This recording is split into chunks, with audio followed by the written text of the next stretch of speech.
My daughter handed me the pen with a smile that didn't reach her eyes. "Mom, just sign here. It's for your protection." That's when I knew something was deeply wrong. It was Christmas Eve. The house smelled of cinnamon and pine, the tree lights casting soft shadows across the living room where my late husband Richard and I had celebrated 43 Christmases together. This would be my third without him. My daughter Amanda had insisted on hosting this year, said I shouldn't be alone during the holidays. Her husband Mark stood behind her, hands in his pockets, watching me with an expression I couldn't quite read. The document sat on the dining table between us. Estate planning papers, Amanda had called them. "Just standard stuff, Mom. With you getting older, we need to make sure everything's organized. You know, in case anything happens." I picked up the papers. My reading glasses hung on a chain around my neck, and I reached for them slowly. Amanda's hand shot out, covering mine. "You don't need to read all that legal jargon. It's just what we discussed, remember? Making sure the house is protected, your accounts are organized." Michael helped us put it together. Michael was their lawyer friend from college. I'd met him once at a barbecue 5 years ago. "If Michael prepared it, surely he can explain it to me," I said, keeping my voice light. Mark cleared his throat. "He's on vacation in Aspen. Won't be back until after New Year's. That's why we need to get this done now. Some of these tax provisions expire December 31st. I looked at my daughter, really looked at her. Amanda had always been my driven child. Graduated top of her class, made partner at her firm by 35, married Mark, who worked in finance. They lived in a house 3 times the size of mine, and drove cars that cost more than I'd spent on my first home. But somewhere along the way, the girl who used to bring me dandelions had become a woman I barely recognized. "I'll need to read it first," I said firmly. Amanda's jaw tightened. Just a flicker, but I saw it. The same expression she'd worn as a teenager when I'd told her, "No. Mom, we've been over this. It's the same thing Dad would have wanted. He always said family takes care of family." Richard had said that. But he'd also said never sign anything you don't understand. I'd heard him repeat it 100 times to clients at his small accounting practice. I pulled the document closer and started reading. The first page looked standard enough. Then I reached page 3. My stomach dropped. This wasn't estate planning. It was a transfer of assets. My house, my accounts, everything would be placed in a trust controlled by Amanda and Mark as trustees. I would be listed as a beneficiary, but they would make all decisions regarding distributions, including whether I could remain in my own home. "This gives you complete control," I said quietly. "It protects you," Amanda countered. "You're 68, Mom. What if you get sick? What if you can't make decisions? This way, everything's already handled."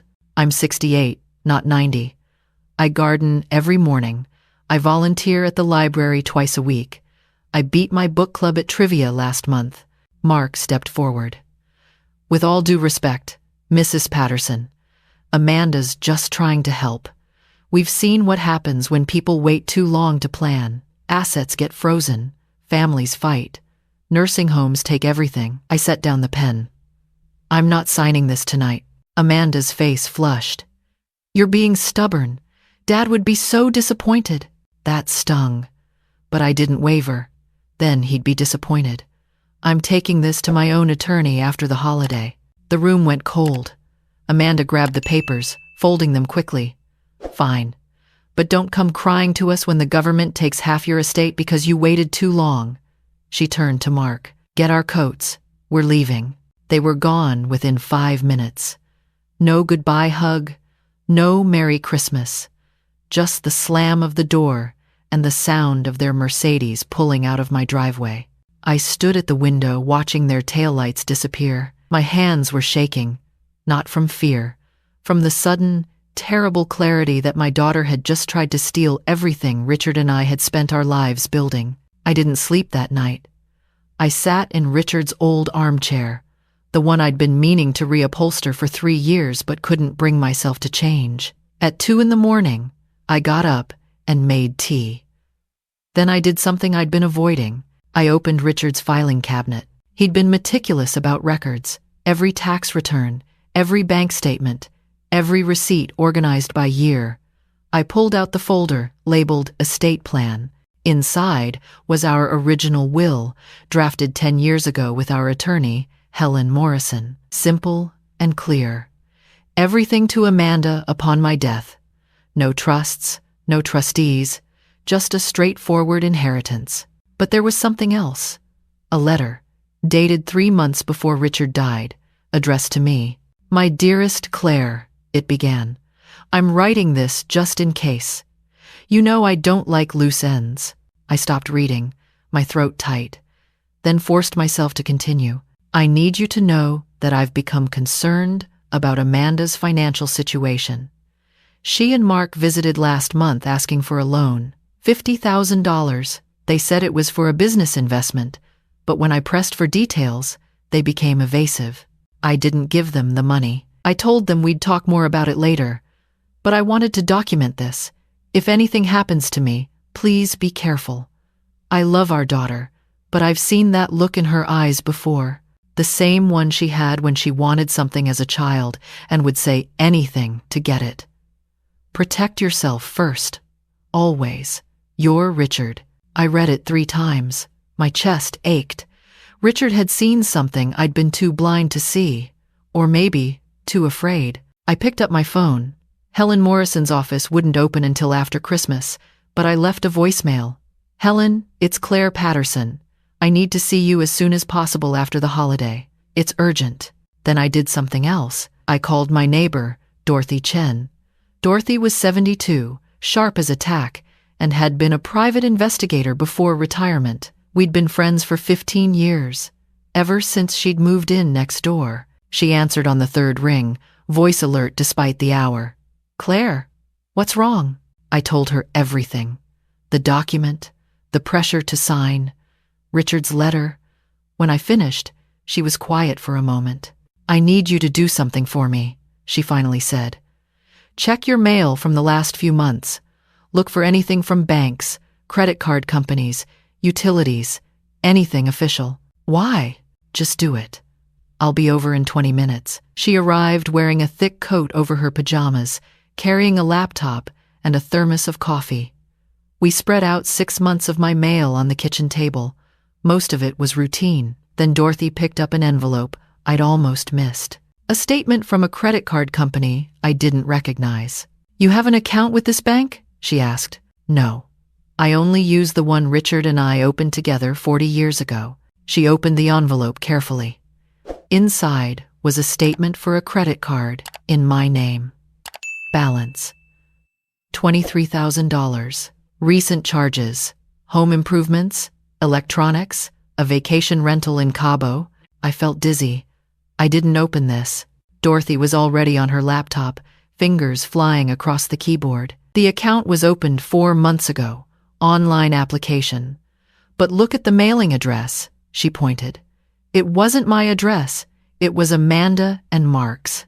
"How is that possible?" "Because someone who knows your personal information, your social security number, your mother's maiden name, can open accounts in your name, especially if they're family."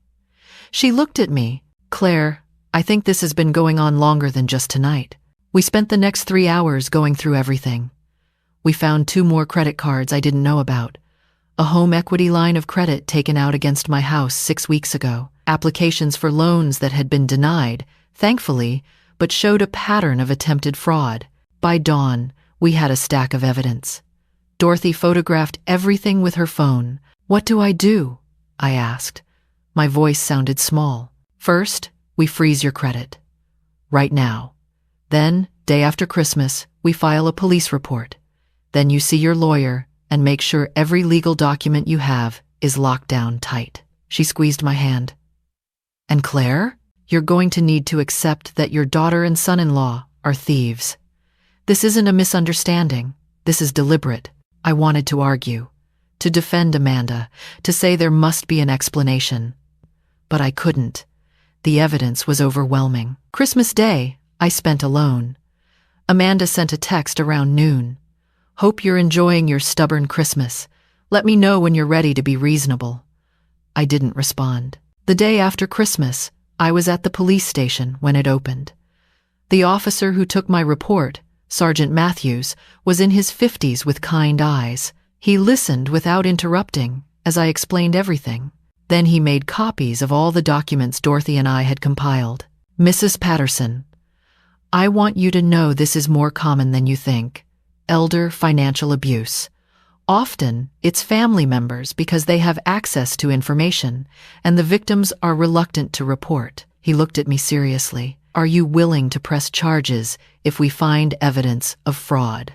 I thought about Amanda as a little girl, the way she'd climb into my lap with scraped knees, how she'd called me from college, homesick and crying, the speech I'd given at her wedding about how proud Richard and I were. Then I thought about Richard's letter, about the credit cards, about how Amanda had tried to rush me into signing away my life. "Yes," I said, "I'll press charges." Helen Morrison met with me 2 days later. I brought everything. The document Amanda had tried to get me to sign, the fraudulent credit card statements, Richard's letter, the police report. She read through it all methodically. When she finished, she took off her reading glasses and looked at me with something like sorrow. "Claire, this document Amanda brought you? If you'd signed it, you would have effectively given them complete control. They could have sold your house, drained your accounts, and there would have been very little you could do without expensive litigation. And given that they'd already opened credit cards in your name?" She paused. "They were setting up a scenario where they could claim you were financially incompetent. Look at all these charges," they'd say. "She's clearly not managing her money properly. She needs a guardian." The room tilted.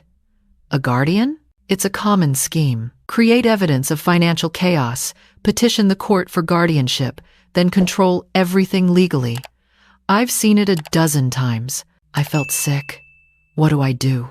First, we create an irrevocable trust.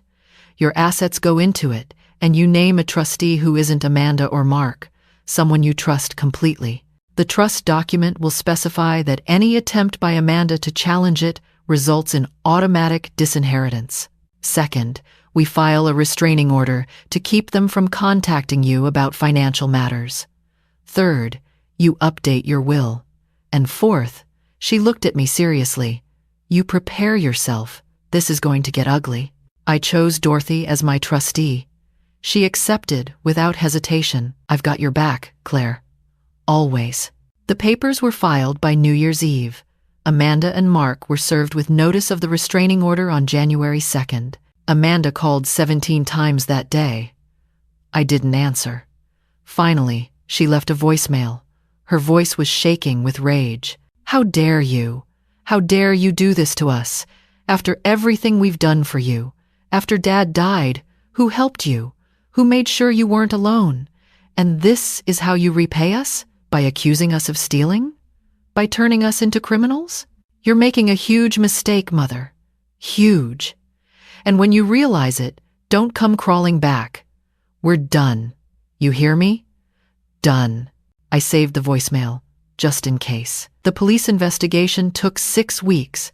They subpoenaed credit card records, application documents, IP addresses. The evidence was damning. The online applications had been submitted from Amanda and Mark's home computer. They'd used my information to open 7 different accounts, accumulating over $80,000 in debt in my name. The home equity line had been even more sophisticated. They'd forged my signature on the notarized documents, using a notary Mark knew from his office, who later admitted he'd never actually witnessed me sign. In February, they were arrested, both charged with identity theft, fraud, and attempted exploitation of an elderly person. Mark's firm put him on immediate leave. Amanda's law firm asked for her resignation. I didn't go to the courthouse. Dorothy went and took notes for me.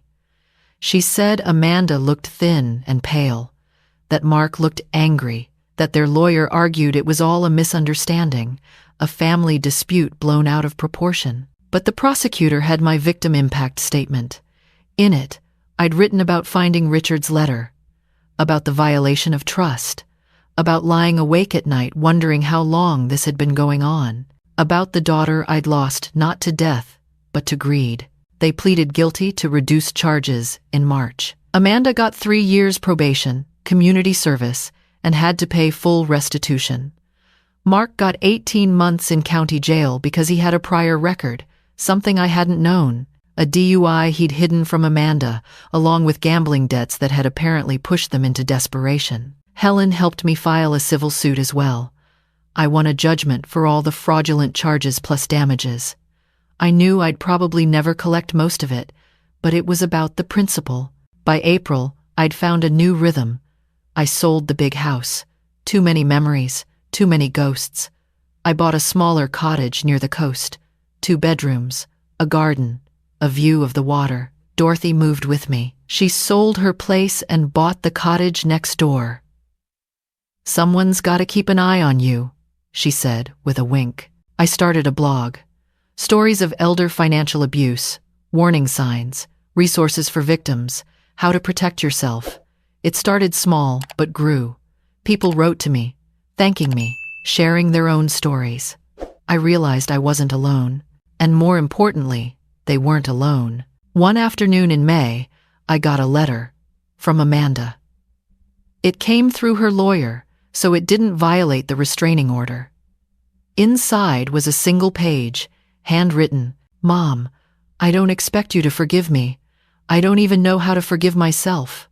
The debt, the pressure, it made me into someone I don't recognize, someone Dad would be ashamed of." I was so focused on what I thought we needed that I lost sight of what really mattered. You. I destroyed us for money we didn't even need. I'm in therapy now. Mark and I are separated. I'm trying to figure out who I am without all the things I thought defined me.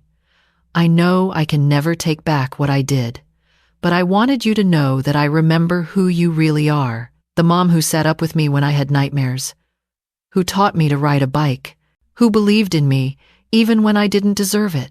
That version of you, the real you, is the one I'll carry with me, even if I never see you again. I'm sorry doesn't cover it, but I am so deeply sorry, Amanda. I read it 3 times.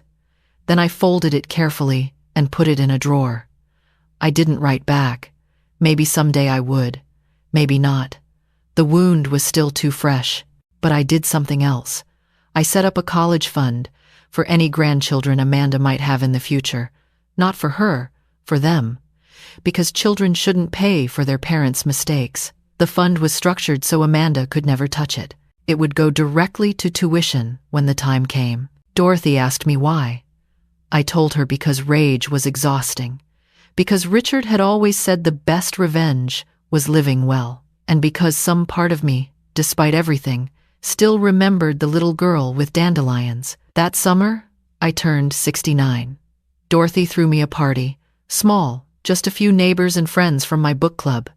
We ate cake on my deck, watching the sunset over the ocean. Someone asked if I was lonely in my new place.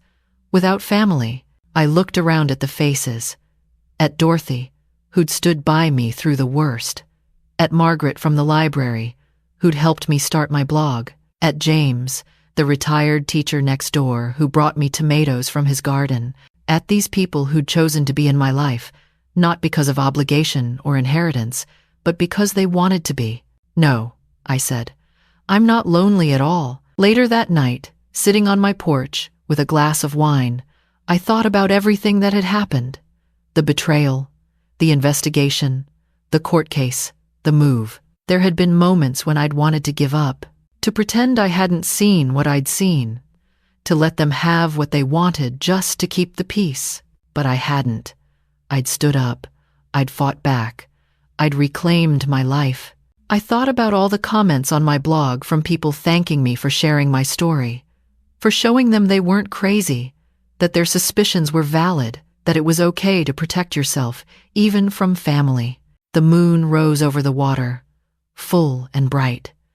I raised my glass to it, to Richard, who'd tried to warn me, to Dorothy, who'd helped me see clearly, to Helen, who'd protected me legally, and to myself, for being strong enough to survive. At 69, I'd learned something important.